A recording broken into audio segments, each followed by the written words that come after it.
ব্ৰিটিছৰ যিমান জাতি জনগোষ্ঠী আছে সকলোৱে আমাক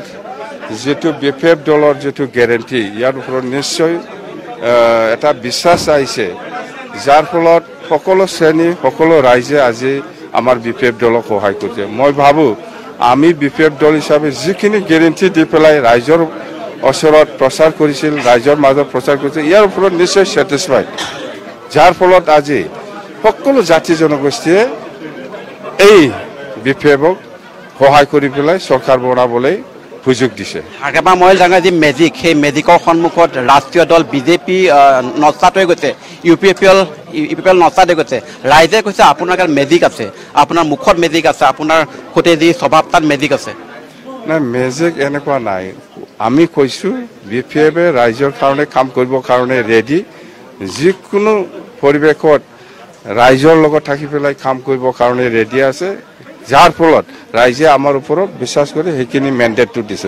মুখ্যমন্ত্ৰী হিমন্ত বিশ্ব শৰ্মাই কৈছে সমৰ্থন দিব আপোনালোকক সমৰ্থন ল'ব আৰু গুৰুত্বপূৰ্ণ কথা যে তেওঁলোকৰ ইএম থাকিব পাৰে নেকি নাই সেইটো কথা আমি আলোচনা কৰিম আমাৰ একো হোৱা নাই জাষ্ট আমি গভৰ্ণৰৰ ওচৰত অহাকালি গৈ আছো আৰু সিএম ডাঙৰীয়াকো আমি অহাকালি লগ কৰি আছো চৰকাৰ গঠন কৰিলে শপত গ্ৰহণ কেতিয়া কৰিব 3 তাৰিখ অক্টোবৰ বুলি আমি ডেট ফিক্স কৰিছো হয় নহয় এইটো চিফ মিনিষ্টাৰ ডাঙৰীয়া আৰু গভৰ্ণৰ ডাঙৰীয়াৰ ওপৰত নিৰ্ভৰ কৰিব প্ৰমোদ বড়োৱে যেটো ষ্টেটমেন্ট দিছে আমাৰ খবৰ লগা একো নাই আমি পিএমবি বৰ্ডত আলোচনা কৰি এইটো ঠিক কৰি লম ব্ৰিটিছৰ যিমান জাতি জনগোষ্ঠী আছে সকলোৱে আমাক যেটো বিপিএফ দলৰ যেটো গ্যাৰান্টি ইয়াৰ ওপৰত নিশ্চয় এটা বিশ্বাস আহিছে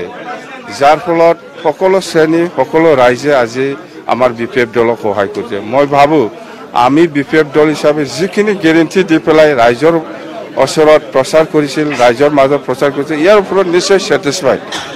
যাৰ ফলত আজি সকলো জাতি জনগোষ্ঠীয়ে এই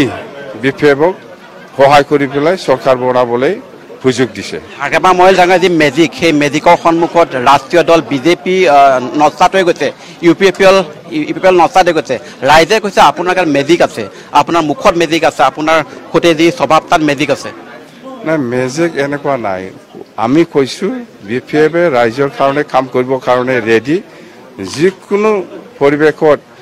ৰাইজৰ লগত থাকি পেলাই কাম কৰিবৰ কাৰণে ৰেডি আছে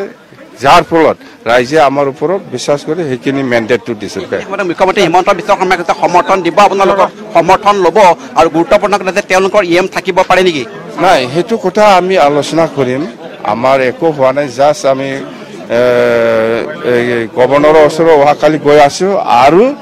সিএম ডাঙৰীয়াকো আমি অহাকালি লগ কৰি আছো চৰকাৰ গঠন কৰিলে শপত গ্ৰহণ কেতিয়া কৰিব 3 তাৰিখ অক্টোবৰ বুলি আমি ডেট ফিক্স কৰিছো হয় নহয় এইটো চিফ মিনিষ্টাৰ ডাঙৰীয়া আৰু গভৰ্ণৰ ডাঙৰীয়াৰ ওপৰত নিৰ্ভৰ কৰিব প্ৰমোদ বড়োৱে যেটো ষ্টেটমেন্ট দিছে আমাৰ খবৰ লগা একো নাই আমি পিএমবি বৰ্ডত আলোচনা কৰি এইটো ঠিক কৰি লম